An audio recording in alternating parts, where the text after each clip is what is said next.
Oh my. Dawn, I hope you're not embarrassed or anything by what I have to say here. Thank you for being here to be a part of this. I came in last night and I was so thrilled to be able to come hear about, I think, maybe the second half of your address sermon, Bishop, and participate with the conference in worship. And I experienced here last night exactly the same feeling, the same mood that I experienced in Florida Annual Conference speaking there last week.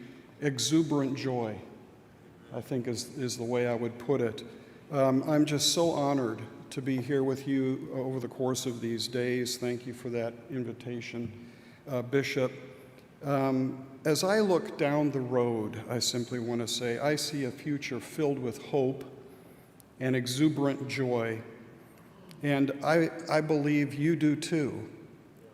You know, last night, I just kept, the words kept just kind of floating through my mind.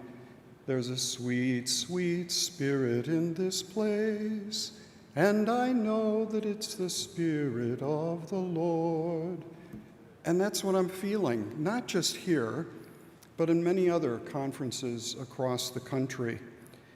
It's a wonderful time to be in the United Methodist Church, to renew ourselves, to rediscover who we are as the people associated with the Wesleys.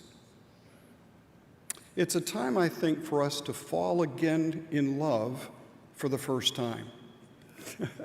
I love that phrase. It's the title of one of the chapters in Multiplying Love.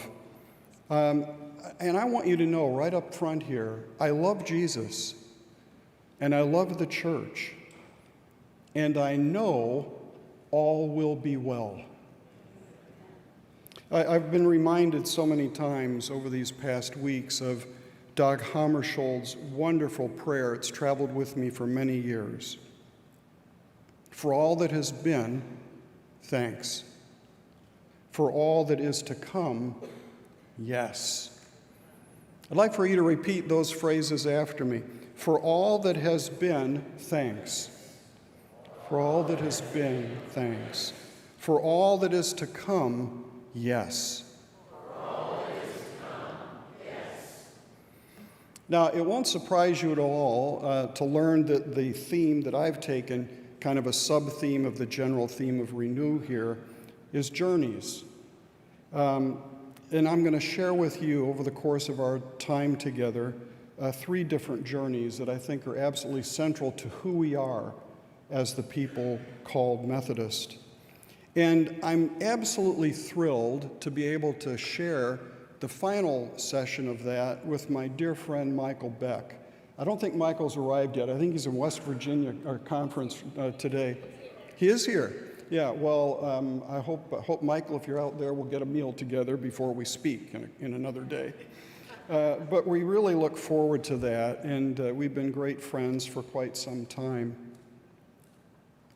Now, before we launch into things, those of you who know me, and it's not many in the Texas Conference, Ted Campbell, we've been dear friends for many years, I like to sing. And Janet and I spent 5 amazing years with the General Board of Global Ministries in Africa, first in Kenya and then in Zimbabwe. And we brought home with us a lot of different songs to sing. And before I forget, I promised Janet, my wife, who was really a founder of Zoe Empowers, that I will mention Zoe Empowers in every address that I give here at this annual conference. The booth is kind of in the back of the educational wing there. Make sure you stop by and say hello to Wendy and Steve. But this is one of my favorite choruses, and it's about journey, which fits so well into the theme. But it basically says, Jesus, he is good. It goes like this. I better step back from the mic just a little bit. Yumwe ma ho, yumwe ma Yesu. Yumwe ma ho, yumwe ma Yesu. Yumwe ma ho, yumwe ma Yesu. Yumwe ma Yesu. He is good. Jesus, he is good. Now that you know it, stand up You cannot sing this song seated. It's just not possible. Let's sing along with me. Yumwe ma ho, yumwe ma Yesu. Yumwe ma ho, yumwe ma Yesu. Yumwe ma ho, yumwe ma Yesu. Yumwe ma Yesu. Tembiana Yesu. Yumwe ma ho, yumwe ma Yesu. Yumwe ma ho, yumwe ma Yesu. Yumwe ma ho, yumwe ma Yesu. Yumwe ma Yesu. Wanatu panda. Yumwe ma ho, yumwe ma Yesu.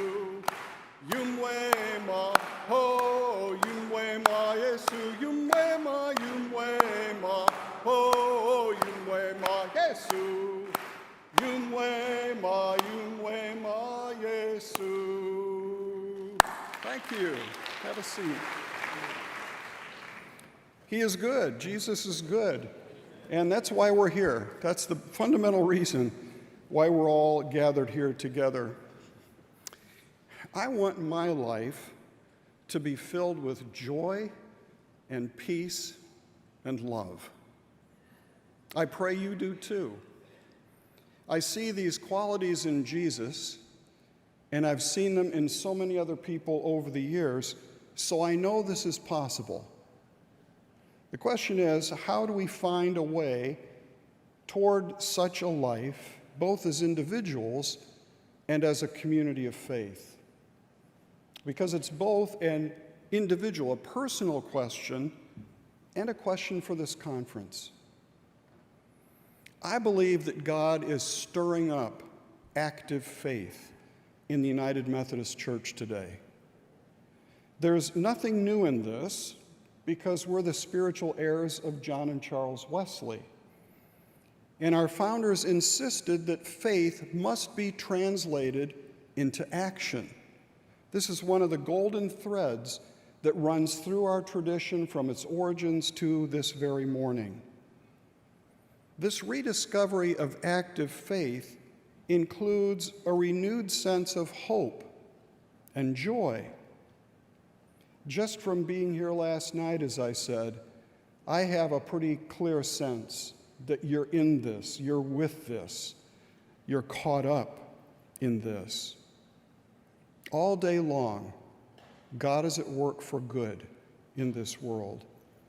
And I interpret the wave that's sweeping through the church right now as a good work of God, a life-giving event, an inbreaking of God's way and rule. Now, renew is the overarching theme of this conference. I love it. This might have been a hard sell if renewal were not the absolute core of our DNA as Methodists. Methodists began as a movement of renewal, of spiritual renewal, in the Church of England, as I'm sure you all know. And I think all we really need to do today, to be perfectly honest, is reclaim our DNA that replicates renewal.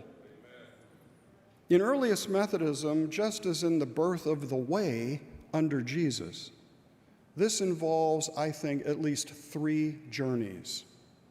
And this is what the Spirit has led me to share with you these days together.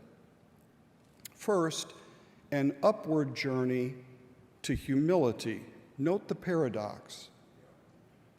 This picks up one of your synonyms related to renew, namely reinvigorate. Now, I have to say, when I got up this morning to take a shower, I washed the little hair I had, and the name of the shampoo was Reinvigorate. I knew I was on the right track. It was a sign. And that literally means to turn back to the original place, or the original one.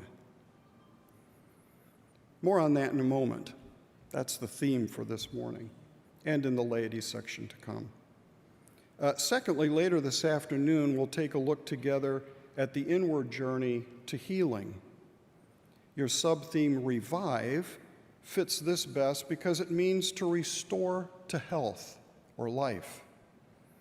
And then tomorrow, Michael and I will share a closing session on an outward journey to holiness. This relates to the term reimagine, to conceive something in a new way. I believe that our Methodist way of being and doing revolves around these particular journeys. Our pilgrimage may feel somewhat individualistic at times, like the inward journey to healing, for example. But the truth of the matter is that we engage in all these journeys together. None of us takes any of these journeys on our own.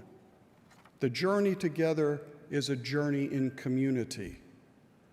We always have, and we always will live this way, despite the way in which forces in our world are set to separate us against each other. Well, that's the roadmap. That's the roadmap. So let's take a few steps into this first journey, the upward journey to humility. As I think you know, John Wesley was an eclectic. Wherever he saw truth, he embraced it. He made it his own. So in imitation of this, I want to import an image from a 6th century desert father by the name of Dorotheos of Gaza. Ted, wherever you are, this is for you. And you probably know exactly what I'm going to say next. It's interesting to me that this image I'm going to share comes from his sermon on refusal to judge our neighbor. You know, timeless. Basically, his word picture is related to a circle or a wheel. Think about using a compass to create a circle. The center point is the same distance from any point on the circumference. Think about God as the center. The circle is the world. Now, if you conceive this circle as a wheel, the straight lines drawn from the circumference to the center, the spokes of the wheel, in other words, represent our lives. Now, here's the main point. The closer we come to God, the closer we move upward toward God in the center, the closer we come to one another. Likewise, the closer we are to one another, the closer we are to God. I love this. Isn't this great? It's so simple. But what a powerful image. The closer we come to God, the closer we come to each other. Dorotheos goes on to say that this is the very nature of love. If we move ever upward toward God, if we seek to draw near to and love God more, we find ourselves more united in love to our neighbor. The closer we come to God, the closer we come to each other. Keep that image kind of in the forefront of your mind because it's going to come up time and time again over the course of these days. And the question is, what is it that draws my attention upward? We have really good friends back in Ohio from years that we were there, and they train seeing eye dogs for the blind. And I asked my friend one day, what is the most difficult thing in terms of training a dog for these services for this purpose? He said, the hardest thing is to get a dog to look upward. Now think about that for a moment. What does a dog see? The dog sees your feet. The dog sees, your calves, your legs. That's the level of their vision. So to train a dog, you have to elevate their vision. You have to draw their vision upward. And there are things they can do to actually train a dog to do that. Nearly every year since 2007, I've led a Wesley pilgrimage to England with Stephen Manskar, who was with the Board of Discipleship for many years. And the main purpose is to help Methodists, and particularly provisional candidates for ministry, rediscover our identity. The base of our operations there is Sarum College, which is literally in the shadow of Salisbury Cathedral. It's an amazing place. Now, Salisbury Cathedral boasts the tallest spire in all of England. And the outside of that Gothic structure is pretty amazing. But what is really beautiful is the inside. So if you enter the west end of the cathedral, your attention is immediately drawn upward. It's almost as though you can't even look down. It's upward, upward, ever upward. And as the medieval architects and craftsmen honed their skills, they developed things like flying buttresses where they could put pressure on the pressure points, which meant they could even get greater height, and maybe even more importantly, they could open the walls to let in more light. Because one of the great things about what comes down from up there is light. And the light streams into the building and makes it radiant. My main point here is really quite simple. Before we look around or look within, we look up. We open ourselves to the light that shines down upon us from above. We embrace the idea embedded in our daily prayer, "New every morning is your love, great God of light, and all day long you are working for good in the world."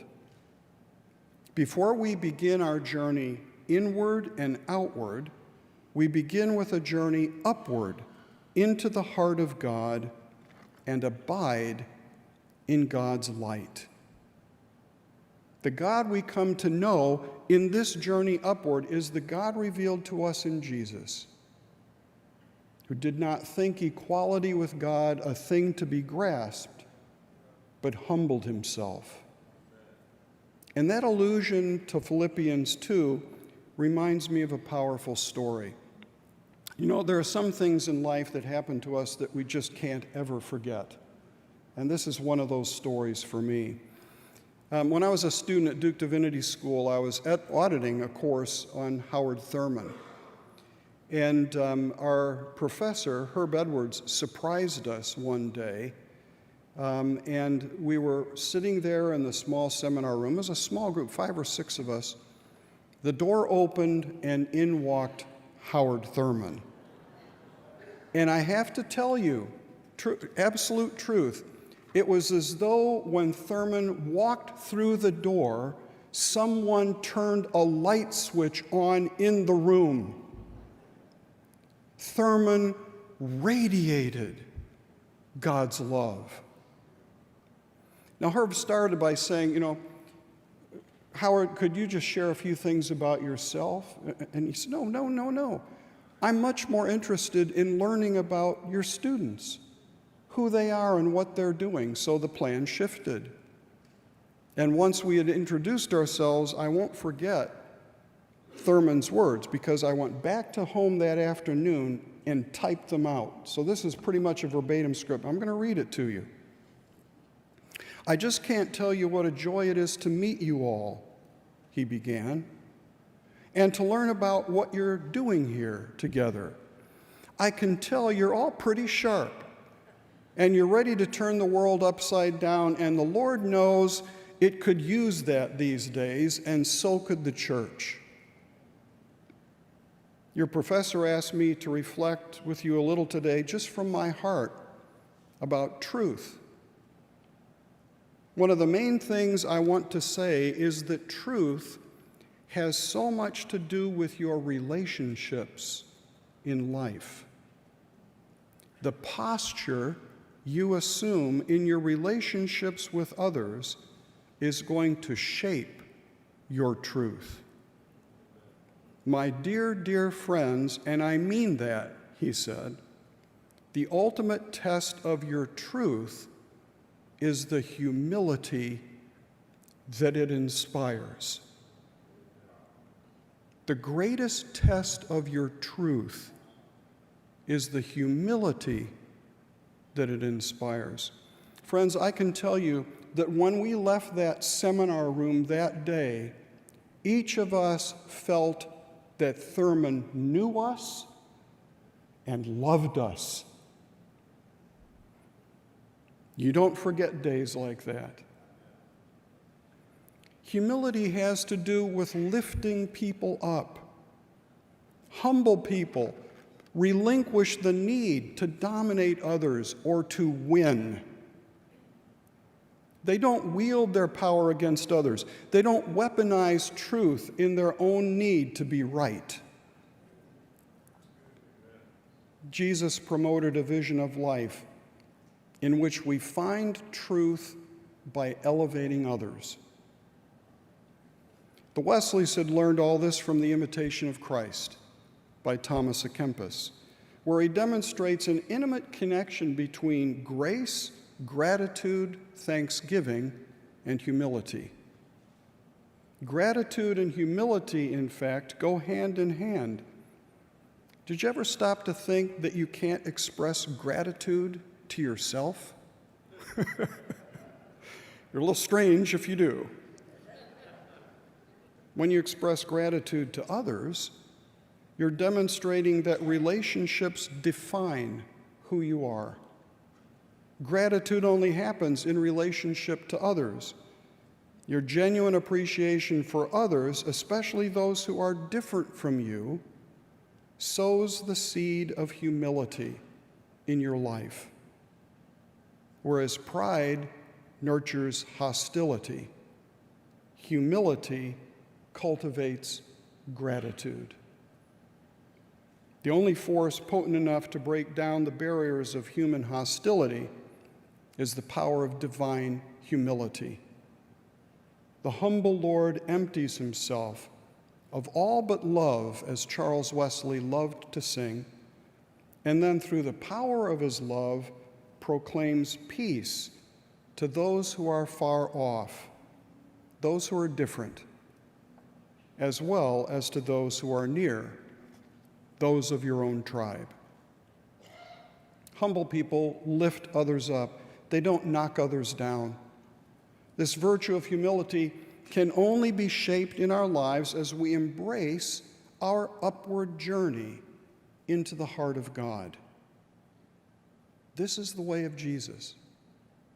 And this is what I yearn to see lived out day by day in the United Methodist Church, in the Texas Conference of the United Methodist Church. My prayer is that the Holy Spirit will invigorate your soul, will help you to continually turn back to the original one, to the God who loves you with an unbounded and unconditional love, that you will embrace an upward journey into the heart of God, and that God will cultivate a deep humility in your spirit. I want to close with a prayer from my book, Praying in the Wesleyan Spirit, which was my translation of 52 John Wesley sermons into the forms of prayer. And this one is a portion of the prayer from the Circumcision of the Heart that I retitled A Heart for God. I invite you to pray with me. God of our hopes and dreams, if we are to be renewed by your love, then you must transform our hearts. You must change our hopes and dreams. Therefore, teach us humility, great God of light.